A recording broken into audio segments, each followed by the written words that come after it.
Hello, everyone. Welcome back. Thank you for joining me again. Now, if you have been following our channel, you would have already known that we have done a lot of work in terms of how we control, how we manage, how we deal with a lot of issues, a lot of things we can work around. For this session, I think we are shifting up gears, shall I say. So today, I think I will go through a topic which is so close to my heart, and it actually is the bedrock of whatever I do. And I would like to introduce this idea to all of us in a way that is kind of meaningful and purposeful. So thank you for joining me today. Welcome to Me, My Self-Help, and I. This is Nikhil, and here we are making self-help very helpful. So any questions, please do let me know.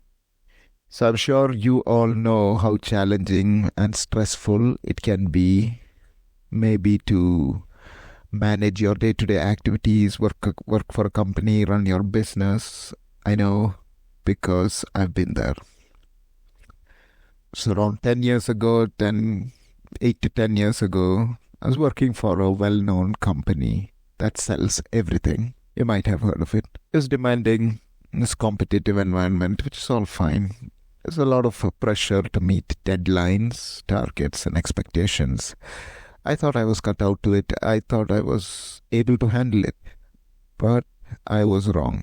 I went through a bout of depression, anxiety, and I didn't realize how bad it affected me until I started to see myself deteriorate and detached from everyone and everything. Stopped enjoying things like sports, felt lonely, used substances like alcohol to numb the pain.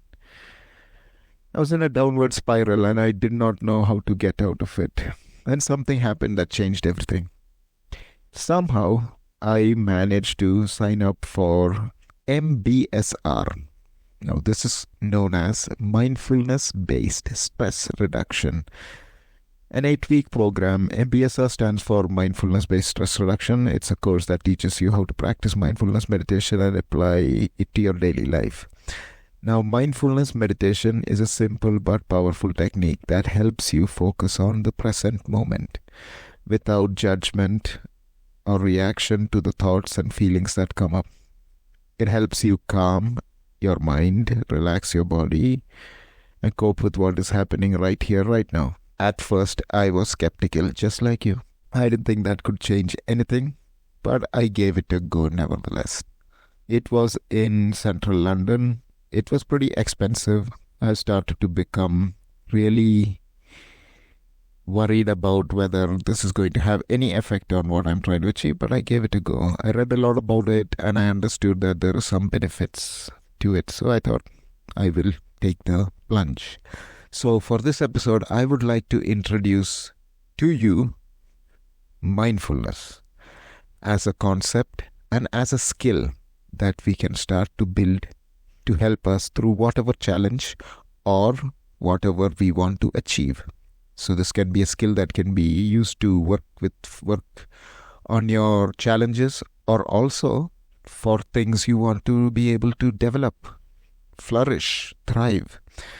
So coming back to this course, so 8 weeks of mindfulness-based practices, I started to find that it was very difficult.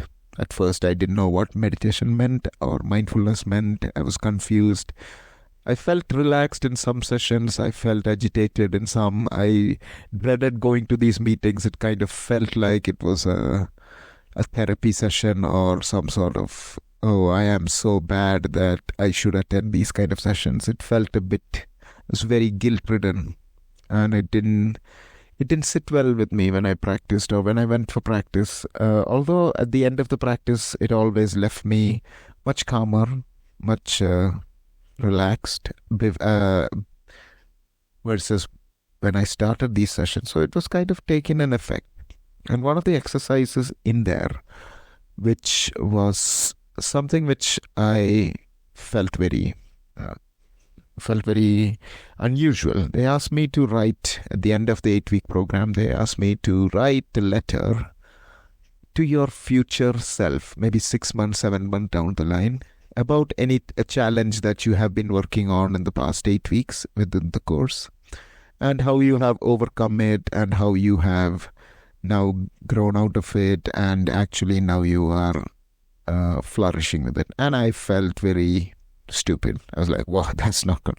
This is just this is just woo woo, as they call it in this industry. That's a technical term for things which we don't understand, is woo woo. So I was like, yeah, this woo woo is not going to work. I will do the exercise anyway. So I wrote this big letter at the last day of the course. And funnily enough, 6 months later, I have even forgotten this has happened. 8-week mindfulness program went, and I was still doing the same things which I was doing, but there was a slight difference, as though there is some awareness that I'm starting to cultivate. I'm starting to bring to myself. So in moments of during the day, wherever I feel stressed, I started to notice the stress a little bit more. I started to become more aware. Nothing changed really. I was doing the same habitual patterns. I was doing the same coping mechanism. So there's nothing changed dramatically in terms of my physical health or mental health. It was just a shift, just a slight adjustment, which I started to notice. And this actually, 6 months later, when I received this letter, which I forgot I written, I was kind of surprised what I wrote. I wrote things about my relationships. I thought about a relationship with my mother and my wife, and how I am not able to engage with them, or it's been really difficult. And I wrote about how smoking and drinking has had an effect on me. I spoke about how the corporate culture is tearing me down, how I am affected by sleep, etc. A lot of things. And one of the things which was really crucial was one of the aspects has changed. So in that letter, I wrote, like, my relationship to all of this will change. That's what I wrote. I wrote, like, I would change these relationship, or the way I treat myself, or way I look at myself in the next 6 months. And that was true. So I started to see myself in a different light, with more awareness, with more compassion, with more groundedness. And I started to talk about mindfulness. I started to pick up new habits. So the old habits still remain. So I started to pick up this regular meditation, listening to spiritual topics, maybe even like listening to talks about spirituality, meditation, mindfulness, yoga. Started practicing yoga for the first time in like 20 years, which was interesting. Started to think about physical health, eating well, although it didn't change dramatically. So these things started to happen. And when I received this letter, I noticed that I've written all that. I was writing, I will have better healthy habits. I will start to cultivate these things. So this actually opened my mind. It was some sort of a profound realization of what just happened, and I had to think about it. So I started to become more independent and started to work on my goals and passions. And since then, I've had this urge to like become a mindfulness meditation teacher. And now I'm lucky to help others out of their spiral. But actually that ignited some sort of flame to become a mindfulness meditation teacher. Usually when people say that, they're like, oh, you already wanted to do it. No, I did not want to do it, anything like that. I did not want to go down this path even. I just wanted to have better work-life balance, or whatever that is. But there was this urge to start to teach mindfulness-based techniques because it was so effective for me. And I cannot stress the fact that good things started to happen, or good changes in my life started to happen since that course. I'm not saying that's the only reason, I'm saying there was a change in the mindset.